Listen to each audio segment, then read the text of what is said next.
Well, good evening, ladies and gentlemen, and welcome to this week's installment of the Bama Factor with Alex Taylor. I'm your host, as always, Alex Taylor, and what a action-packed episode that we got for you guys right now, right here tonight, wherever you are watching from. A roll tide to anyone who is tuning in to tonight's episode. We're going to be talking about Alabama's absolutely dominant win over Western Kentucky. Going to be giving a little bit of an injury update, especially to some key players. Going to be talking about the offense and the defense.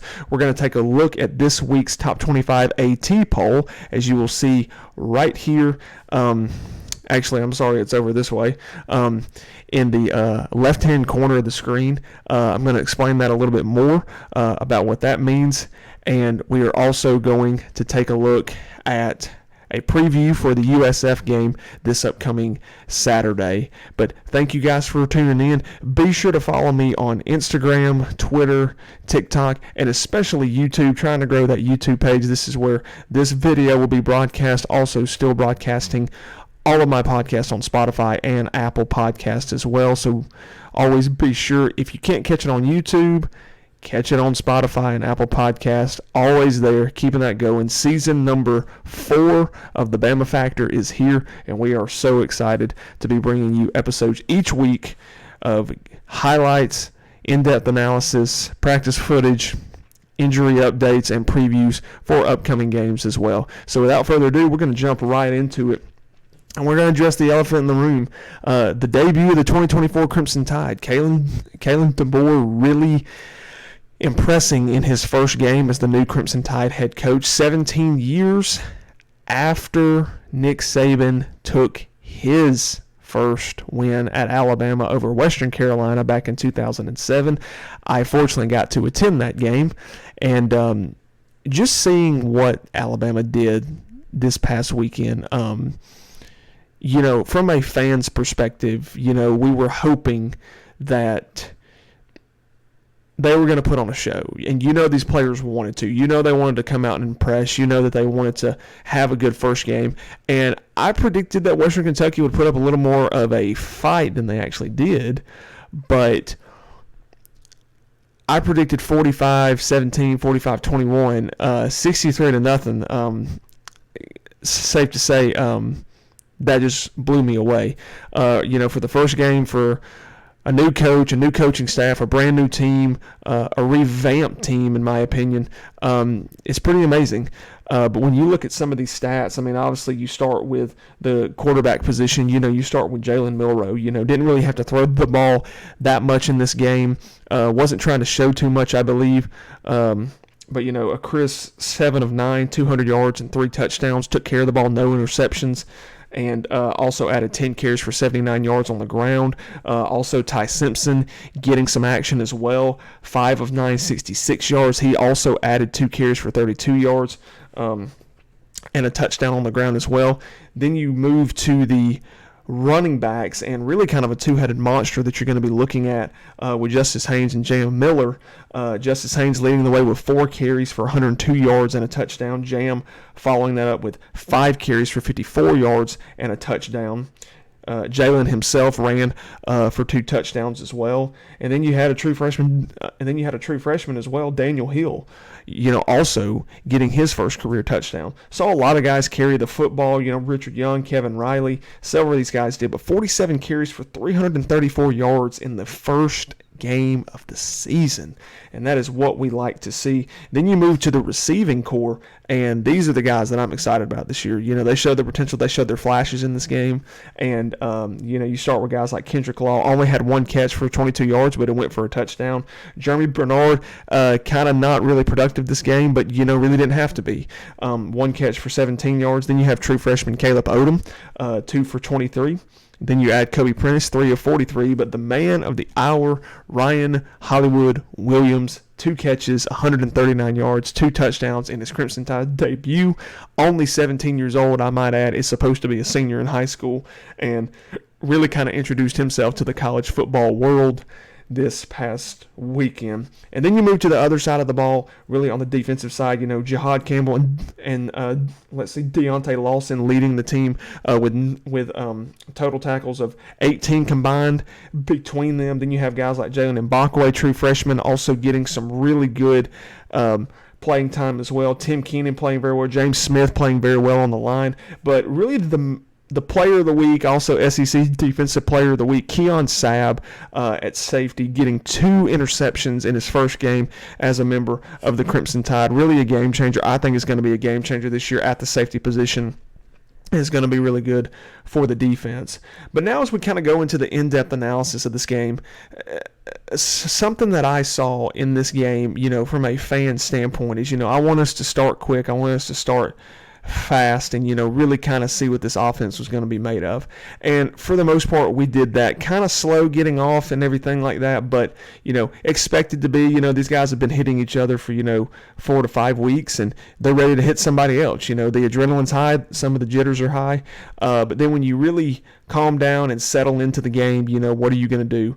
And we obviously saw that, once this offense kind of settled into the game and, capitalizing off of turnovers as well, this offense just really could not be stopped. I mean, up 21-0 in the first quarter, 28 extending in the second, really all the way to 42 at halftime. And, just from there on out, really just kind of coasting in the second half, but still scoring and still playing hard as well. But from an offensive standpoint, talking about Jalen Milroe, when you look at how Jalen performed in this game, some key takeaways that I saw, the throwing motion is a lot quicker. The release point is a lot, it's lower, but if that makes sense to anybody, like it's not as high as it was last year. He's a little more crisp on those short throws. Still could have made some other throws of where he took off, but he has to use his legs to his advantage because that is his strong suit. But as far as the deep ball goes, obviously we saw him hit Ryan Williams for an 84-yard touchdown. And we obviously know he still has a very good deep ball. It's very accurate on that. But I would say the second throw that he made to Ryan Williams went through his progression, set his feet, really delivered a strike right in between 2 guys. And, of course, Ryan handled the rest from there on out, taking it in for the touchdown at that point as well. But Jalen, I felt, really commanded the offense. Great leader supporting Ty when he got in there. So, hats off to Jalen. Just really good performance. And then you look at the backfield. This is something that, we're going to be talking about a lot this year, I think. And, you look at Justice Haynes and Jam Miller, and, these guys getting, not as many carries this game because, again, they didn't have to. We scored so quick on some of these. But, only really 9 carries in between the two, but, over 150 yards combined for these two and 2 touchdowns combined. We saw the speed of Justice Haynes when he gets in the open. The same thing with Jam. We saw the speed of him down the sideline as well. These guys are very keen at hitting the hole. Guys are very crisp with how they run. They run very hard. They run very aggressive. I feel like Jam is kind of that aggressive runner. Justice has got a little more, I think, shiftiness to him. But, also saw some other guys getting, Daniel Hill, true freshman, got in, ran very hard, had his first career touchdown. Kevin Riley, also true freshman, really impressive with how he ran the ball as well. And then former 5-star Richard Young also got some playing time as well. So really, 5 guys got playing time, and I wouldn't be surprised, if we could see all of these guys really going forward. But I think these guys are going to be absolutely incredible, and I can't wait to see this group going forward. And then you look at the wide receiver room. Again, not necessarily huge contributions from some of the other guys, but, but all these guys really, they had their specific moments, and they made catches. Jeremy, like I said, only with 1 catch. Kendrick with only 1 catch, but it went for a touchdown. Kobe Prentice, 3 catches, 43 yards. And then Ryan Williams, only 2 catches, but 139 yards, 2 touchdowns. SEC Freshman of the Week is what this game earned him. But very excited about this. And then from an offensive line standpoint, obviously the big news that we're going to talk about is Caden Proctor, and we'll talk about that here in just a second. But as far as that, Wilkin Formby at the right tackle position, I thought did extremely well. Obviously, Jaden Roberts playing very well. Parker Brailsford in his first game as a member of the Crimson Tide played very well at center. Had one kind of bad snap, but, first game of the season, I don't think it's anything to worry about. I don't think we're going to have the same problem we had last year. Then, of course, you look at Tyler Booker, still just the alpha dog of that line. And Elijah Pritchett had his flashes, had certain moments, did struggle at times, kind of got caught with his feet, like heavy feet almost. So, got to see some improvement on that side. And sticking with the offensive line, starting left tackle Caden Proctor, for those of y'all who don't know, was injured in pregame warm-ups before the game on Saturday. Spent the whole time and the whole game on the sideline with his left arm under his shirt in a sling. This is something that Kalen Debeor actually came out and said it's more of a day-to-day thing, not really a week-to-week thing now. Thankfully, it's not a severe injury. It's something that, can be rehabbed pretty quickly, but honestly, this weekend against USF, I don't necessarily expect to see him. He has not practiced at all this week. We're entering Thursday already, so we'll be 2 days away from game day. We really don't necessarily need him for this game. I would like for him to be healthy for the schedule we have coming up after that, because then we get into the crux of our schedule and we really start playing some pretty high-level football teams as well. So, but as far as Caden Proctor, obviously working his way back after his transfer saga throughout the summer, leaving Alabama for Iowa and then transferring from Iowa back to Alabama, working his way back to the starting left tackle position that he had a year ago that earned him All-American freshman honors. So, speedy recovery for Caden, obviously, and I fully expect to see him back against Wisconsin, though. So now what I want to talk about, I've been so excited to talk about this guy here, and this is a guy who I have been really watching closely since he got to Alabama a year ago, and it is outside linebacker Quay Russaw.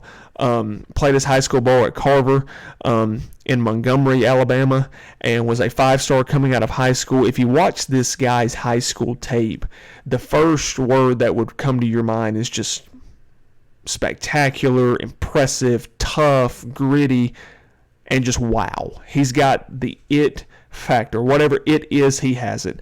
And, defensive coordinator Kane Womack has talked about him all spring and all summer long and all fall camp long about how saying, he works, he wants to do the right things, his technique is impeccable. His eyes for the football and for any of the ball carriers is just absolutely impeccable as well. How he attacks is just relentless pursuit, and we saw that on Saturday night several times from him.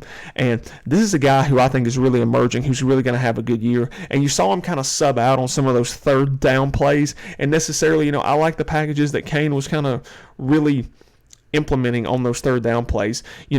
We looked at guys, like Jahad Campbell and Deontay Lawson and Justin Jefferson on the field at the same time.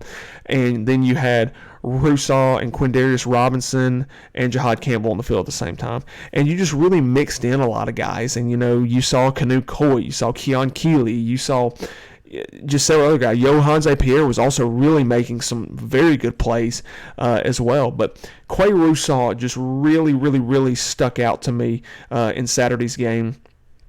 And, may have not been a stat sheet stuffer, but his impact in the run game, his impact in forcing incompletions, forcing the quarterback to be uncomfortable. I think this is a guy who is going to be one of the best linebackers in America probably come next year. He's going to be that alpha dog. This is a Reuben Foster-esque type player, and I'm super excited to see what he can bring to the table. And also, keeping with players who are from Carver, just talking about James Smith a little bit, our defensive lineman, also from Carver as well, also a 5-star prospect in last year's recruiting class, came in with Quay. The two of them were best friends, played high school ball at the same high school, obviously together on the defense. And James Smith also just showing his presence and showing that he is a 5-star talent and somebody that I think you need to keep an eye on this year. Somebody who I think is probably underrated going into the season, but isn't going to be for long. I think guys are going to know who James Smith is probably quicker rather than later, and I'm very excited about that. But I think overall, when you look at the defense this past week, first of all, you pitch a shutout, in your head coach's debut as a coach. at Alabama, and to do that for Kalen Debeor in his first game is, I think, very significant, because, I mean, that just shows that the defense has that attitude and the mentality that, hey, we want to pitch a shutout. Hey, we're striving for greatness. And even up 42-0, the defense all game was saying, we're pitching a shutout. They're not scoring. And, that attitude is kind of what Alabama's been lacking the last couple of years, those leaders on the defense. And I don't want to speak too soon, but and I know it's just one game, and it's Western Kentucky, but just to see the demeanor and the attitude of these guys, especially on the defensive side of the ball, there's something there that hasn't been there in the last couple years. And when I say that, I mean this defense kind of gives me 2016 vibes. That 2016 defense that consisted of Reuben Foster, Ronnie Harrison, Minka Fitzpatrick, Jonathan Allen, Tim Williams, Ryan Anderson, Eddie Jackson, Sean Dion Hamilton, those guys had fun out there. They were posing on the sidelines. One of the probably the best aura picks, like you see that meme all the time on TikTok, like it says define aura, and it was like Ronnie Harrison, Tim Williams, Jonathan Allen, Reuben Foster, and a few other guys, and they were in the locker room after the Tennessee win of 49-10. They had cigars in their mouth, and they had and like it was just a bunch of dogs. Like, I mean, it was just a bunch of relentless competitors. And that's just what I felt like on Saturday night, seeing, with how we were hitting, how we were tackling. There were some times where, tackling could have been a little bit better. Coverages could have been a little bit better as well. But, hey, this is a whole new system that these guys have learned. But as far as what I saw, especially from Jihad Campbell's gotten quicker, sideline to sideline speed. The guy was everywhere Saturday night. I think he's going to be probably one of the best linebackers in America this year. And then on the back end, everybody always talking about in the preseason,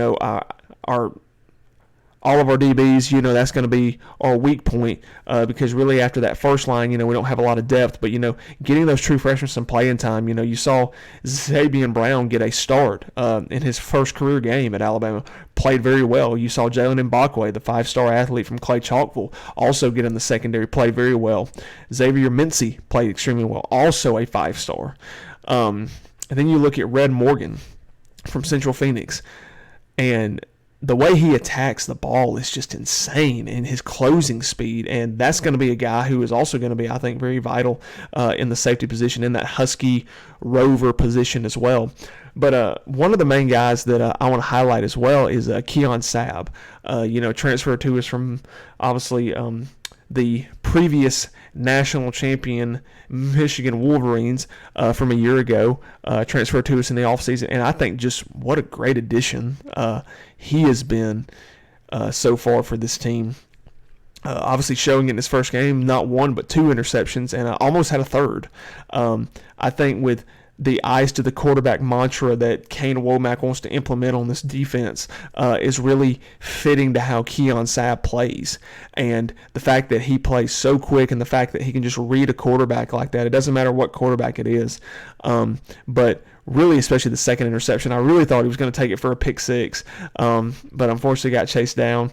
But Keon Sabb, just overall, just wonderful game. Hope that continues, and I believe that it will.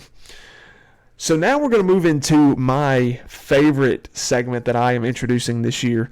And this is kind of a play on words. It could be corny to some of y'all, but was just trying to think of, some fresh ideas, for you guys this year. And this just kind of came to me. So each week, usually on Monday, the Associated Press releases their top 25 poll, which is commonly referred to as the AP poll. Well, like I said, for those of y'all who know me personally, and I say it every week, obviously, if you look at the AP poll, A and P, if you know who I am, Alex Taylor, my initials are AT, so this is going to be the top 25 AT poll. And this will be my personal top 25 poll, and it may look pretty similar to the top 25 AP poll, but there will be some slight changes in certain places of where I think maybe the AP poll got it wrong and maybe who was too high or too low. And this will spark conversation. This will spark, all the comments in the comment sections. Who did I get too high? Who did I have too low? Who did I not have in there? Who did I have in there who shouldn't have been in there? So we're going to go ahead and just really take a look. I've actually got it right here, but I've got it for you guys on the screen here. So if you just want to look, and I'll just give really my take on just really every top 25 team that I've got here. So let me, real quick, I'm going to get to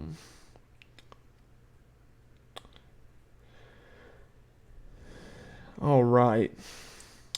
So with the my first ever AT poll, we're just going to break these down and we'll move through these relatively quickly.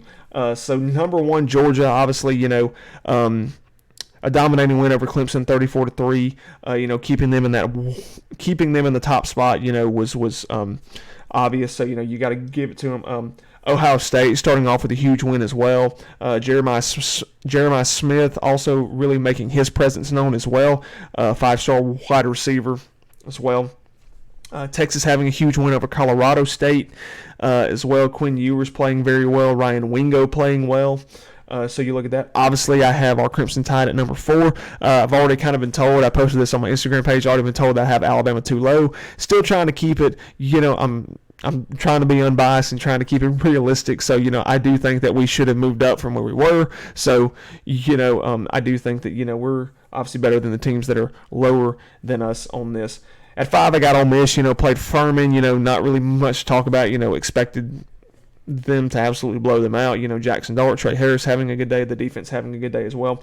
Penn State, a big win on the road at West Virginia, a game that a lot of people thought West Virginia had in the bag the whole week. And Drew Aller, very good day. Nick Singleton, really good day on the ground. And Penn State comes away as a victor on the road to start the season. At number 7, Missouri, easy win over FCS Murray State, 52-0. I'm sorry, 52-3. Luther Burden looked good. Brady Cook looked well. You had the defense really flying all over the place. They looked well in their game. At number 8, Tennessee. Tennessee absolutely mauling Chattanooga as well. Nico obviously having a good day, a really good debut as their starter for this year. Obviously got the start in last year's bowl game in the Citrus Bowl against Iowa. Had a very good game.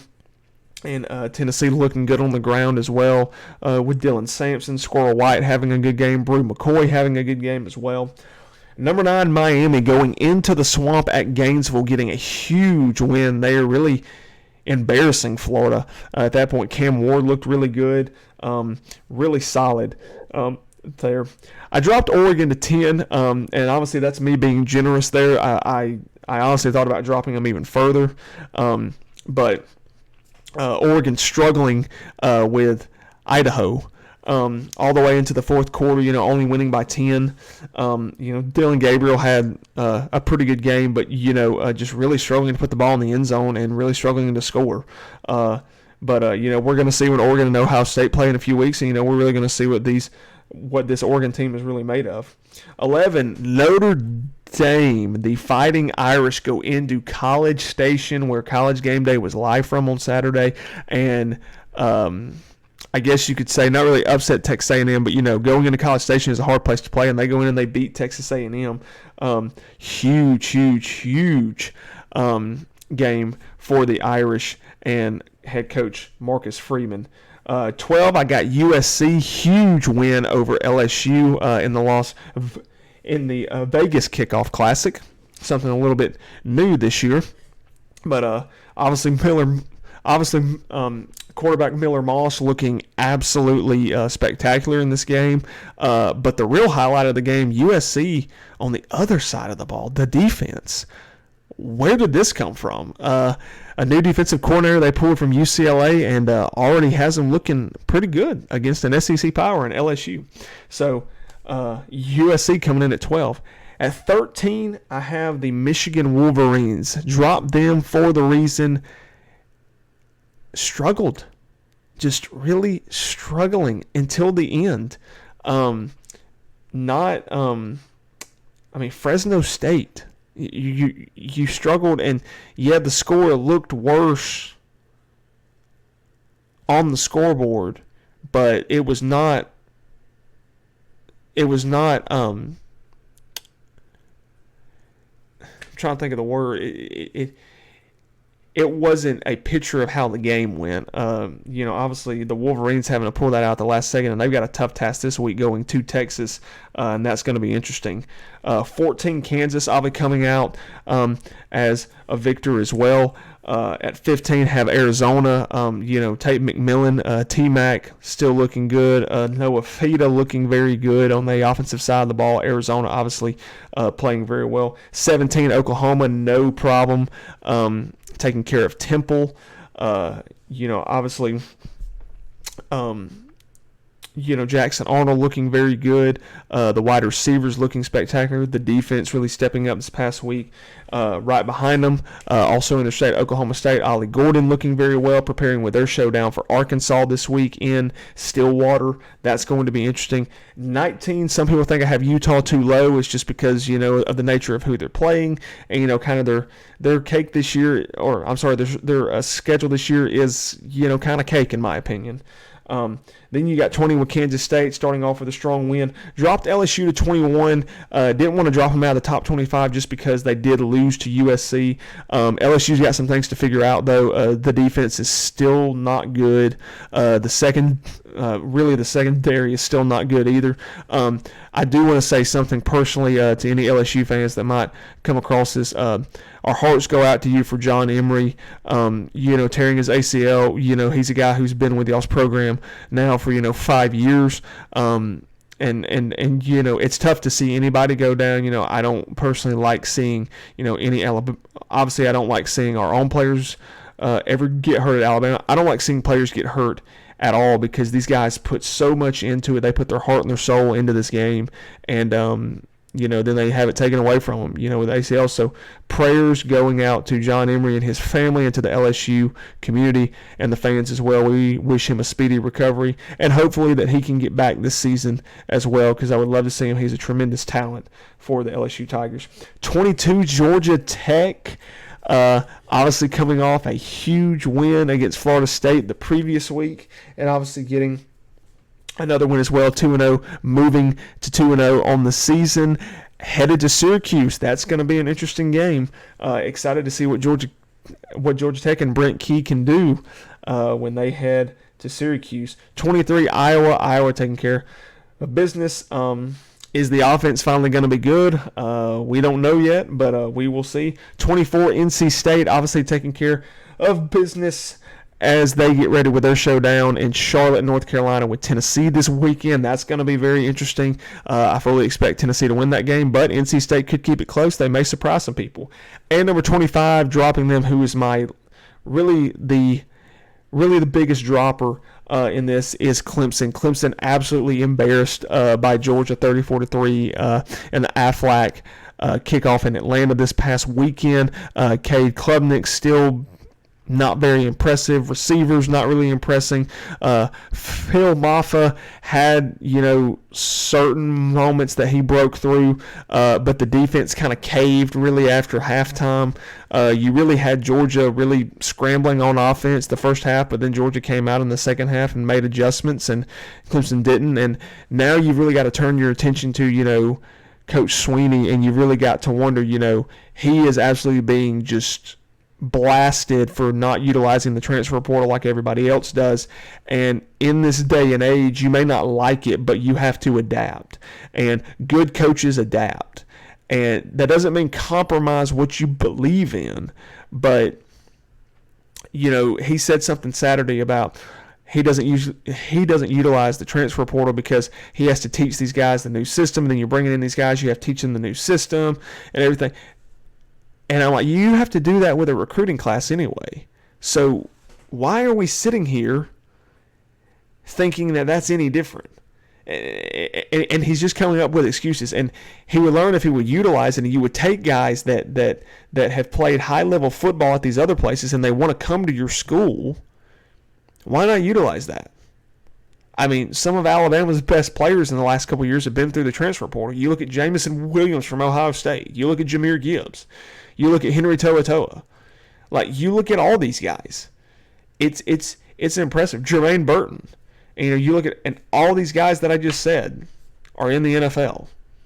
So you keep looking at transfers. Caleb Williams, transfer from Oklahoma State to USC. Everybody has a good transfer story. Now, do all transfers necessarily work out? No. But the fact that you can develop guys is,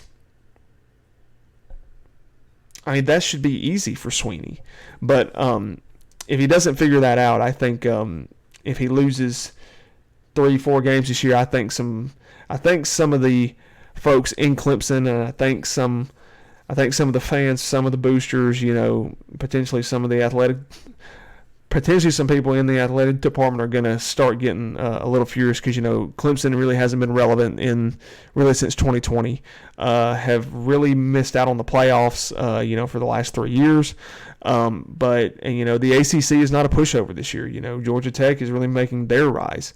And you've still got, several other teams in the ACC. But I'm going to go ahead and say the two biggest disappointments from week 1, and I guess you could say week 2, for college football. Number 1 was Virginia Tech. You go into Vanderbilt, but hats off to Vanderbilt, SEC baby, upsetting the number 19 ranked Hokies, a team that a lot of people had high hopes for and said they would be probably 8-0 when they got ready to play Clemson in Blackburn this year. But the upset really could be of the year. Really, Vanderbilt, Clark Lee, a guy who's on the hot seat, pulling out a top 25 victory, the first game of the season. So, now Vanderbilt got a little momentum to start this season. So will it continue? I'm excited to see what happens there. And number 2, I want to go on my TED Talk before we wrap up this episode with our USF preview. Revenge is a dish that is really best served cold. And I'm going to remix that and kind of put my own spin on that. Karma is a dish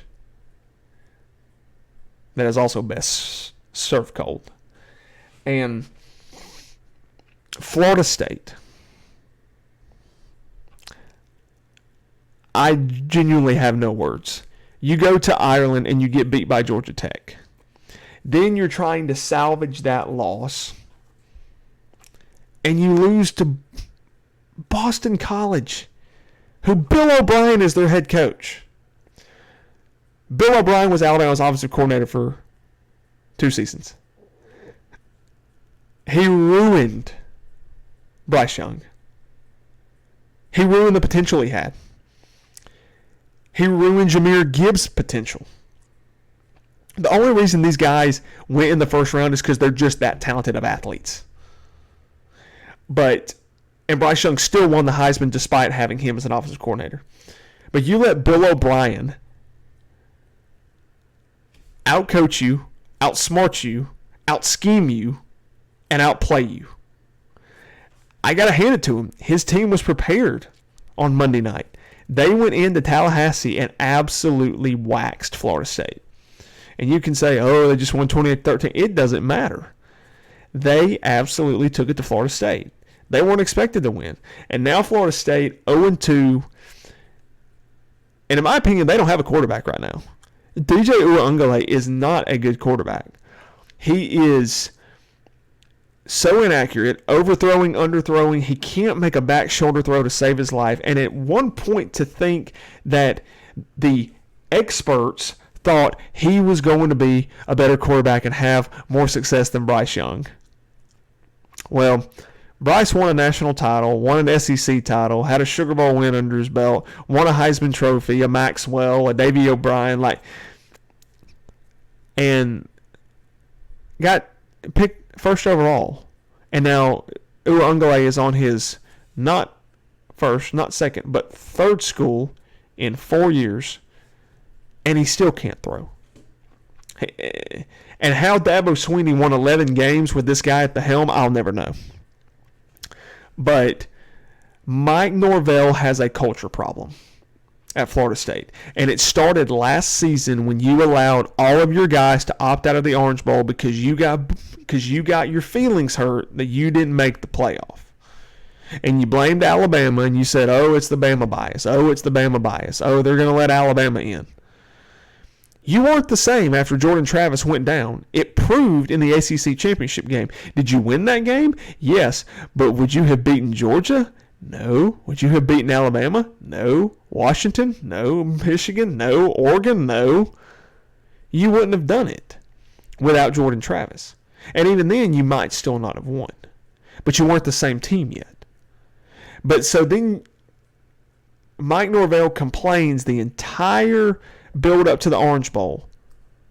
We should have been in. We should have been in. And fans and players alike pouting that they're not in. Instead of just playing this game, go out and prove that you belong then. No, you get beat 63-3 because all your players opt out because they got their feelings hurt. And then the whole offseason, you continue to talk about it and say, oh, we didn't have our players against Georgia. Well, whose fault is that?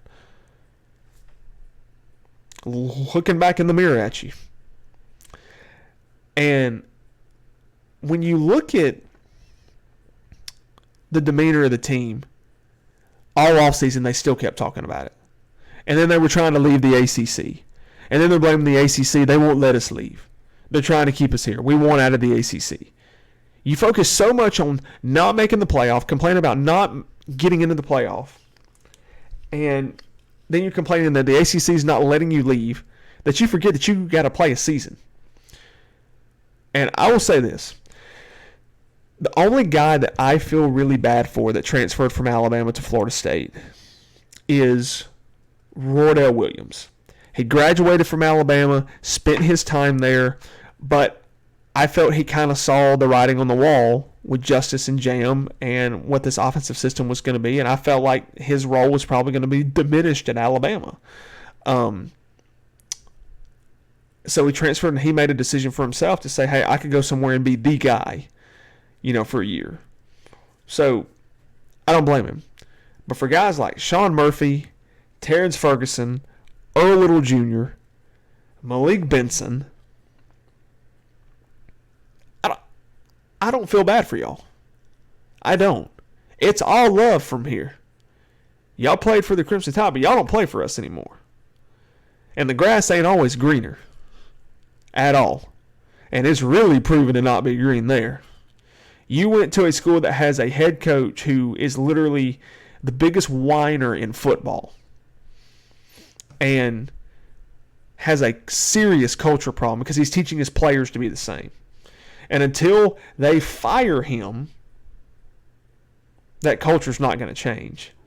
So honestly, Florida State better get on the high horse because that seat is hot in Tallahassee. I don't care if you won the ACC championship last year. I don't care if you won 13 games last year. That team has talent, but it's got to be developed and used, and the culture has got to be changed. Florida State has been a dumpster fire ever since Alabama broke them in the first game of 2017. Alabama broke them. Alabama broke them again in 23 by getting into the playoff, and then Georgia broke them again and finished the job. And then they complain, oh, we didn't have all our players against Georgia. Get out of here with that. Excuses. Losers make excuses. But on top of that, Virginia Tech and Florida State, two of the disappointments the first 2 weeks in college football. So now, getting into our last segment of the episode. It's been such a good episode with you guys. Previewing the USF game. Obviously, a year ago, this game, 17-10, down in South Florida, lightning delay and all. Didn't have a quarterback, team identity crisis. This was a hard game to watch a year ago. But it's not 2023 anymore. We have our quarterback figured out. We have a better offense. We have a better defense. And this game's in Tuscaloosa. Now, obviously, Byron Brown, very good quarterback, solid quarterback, can create when the play breaks down, good runner. Alex Goshen, good head coach, obviously took South Florida from a 1-11 record. Then it was hired. Took him to a bowl game last year. 1-year bowl game. Hats off to him. But as far as that goes, Saturday night will be personal for some of these Alabama players. Because last year, even they said, I've never been embarrassed to win a ball game. Because we did everything to lose that ball game. We were going through a team identity crisis at that point last year. Had just come off the loss to Texas. Starting quarterback gets benched. Didn't find one. Tyler Buckner did awful. Ty Simpson came in and rescued us. Roydell Williams, thank goodness for him that day. And thank goodness for the defense. And then we got on track. This year is different. In Bryant-Denny Stadium, under the lights again. And a big Saturday. At halftime, they are going to officially name the field after Coach Nick Saban. It will be Nick Saban Field at Bryant-Denny Stadium. Super excited about that huge honor for Coach Saban, and congratulations to Coach Saban and obviously Miss Terry, his daughter Kristen, his son, his in-laws, everybody that's part of it as well. I know his mom and dad will be extremely proud of the honor that he was going to have bestowed upon him. But just kind of previewing the South Florida game real quick. South Florida does come in 1-0. Obviously Byron Brown having a really good first game, 13 of 20 for 152 yards, getting the win over BCU 48-3. They have a very good running game as well. Have some good wide receivers. Obviously, they're from the American Athletic Conference as well. But so far, just looking at it, Alabama favored by 31 points. Alabama was favored by over 30 last year, won by 7. Very interesting game going into this. But like I said, I think some of these Alabama players are going to take this personally. And I don't blame them. I think this is going to be a personal game for them. But, the key is that, we got to start fast like we did last week.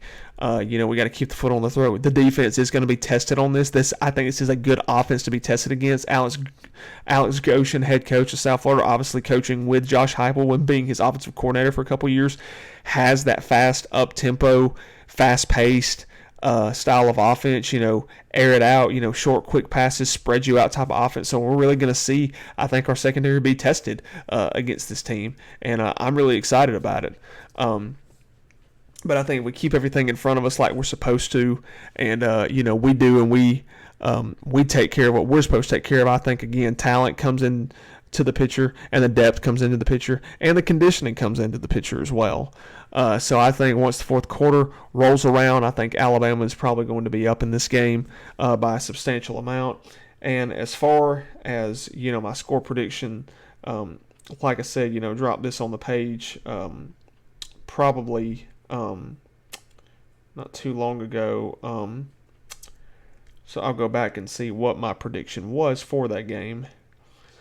I had Alabama winning 39-7, as the simulator had 47-6.